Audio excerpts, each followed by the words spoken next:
এরপরে আসবে আমার 3 নম্বর যাত্রী সৌরভ কুণ্ড।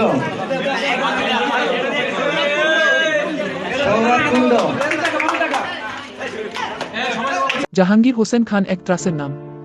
জীবনে এমন কোনো অপরাধ নাই যে সে করে নাই। প্রথম জীবনের ছিল বখাটে, চুরি, ডাকাতি, ভাড়াটে, গুন্ডা, এমনকি নারী পিপাসু ছিল। বংশের প্রভাবে যা ইচ্ছে তাই করেছেন। এক পর্যায়ে তিনি চরকাওয়া ইউনিয়ন ছেড়ে চাঁদপুরা ইউনিয়নের দুর্গাপুর গ্রামে বসতি স্থাপন করেন। আর সেখানে এসেই তার ভাগ্য পরিবর্তন হয়। নারী পিপাসু এই জাহাঙ্গীর অপকর্মের শেষ নাই। এক এক করে কাগজকলমে তিনি 2টি বিবাহ করেন। এক পর্যায়ে তিনি গ্রাম্য পর্যায়ে নির্বাচন করার সিদ্ধান্ত নেন। তার নির্বাচনে সহযোগিতা করেন এলাকার বাগাবাগা নেতৃবৃন্দ। নির্বাচনের পূর্বে মানুষের দ্বারে দ্বারে গিয়ে জোরজবরদস্তি ভোট ভিক্ষা করতেন এবং হুমকি দামকি দিয়ে ভোট চাইতেন।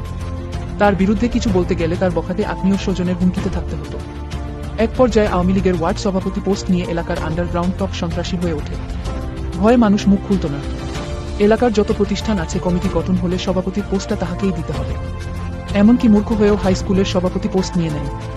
নিয়োগ বাণিজ্যে মোটা অংশের ঘুষ নিতেন, কিন্তু এমন ঠান্ডা মাথায় কাজ করতেন, ধরাছোঁয়ার বাইরে থাকতেন।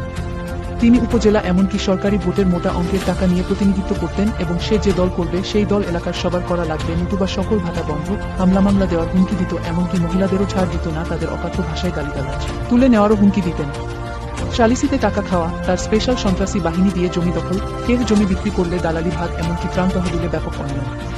ছেলেদের নামে টাকা দিয়ে ব্যবসা বাণিজ্য ধরিয়ে দেন। সামান্য ওয়ার্ড মেম্বার এবং ওয়ার্ড কমিটির সভাপতি হয়ে শূন্য হাতে রাতারাতি হয়ে ওঠে কোটিপতি। নামে বেনামে অসংখ্য জমি, উন্নত জাতের গরু ছাগলের ফার্ম এবং বিশাল আকারে অট্টালিকা, ব্যাংকে অসংখ্য টাকা। এক পর্যায়ে তিনি দুদকের মামলা খায়। তিনি দুর্গাপুর গ্রামের পীর ছিলেন। তার গুন্ডা বাহিনীতে বাগাবাগা রাগ বোয়াল ছিল, এদের দ্বারা সকল অপকর্ম করত, আর নিজে থাকত পীর সাহেব। তার সাথে থানায় ছিল বিশেষ আদালত।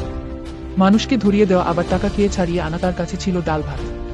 বরিশাল সদরের 5 আসনের এমপি ও প্রতিমন্ত্রী কর্নেল জাহিদ ফারুক শামীম এবং উপজেলার প্রার্থী খান মামুন ছিল তাহার ঘনিষ্ঠ ব্যক্তিত্ব। এর প্রভাবে তিনি ভয়ঙ্কর ভয়ঙ্কর অপকর্ম করত, আর অপকর্ম করে ছাড় পেত।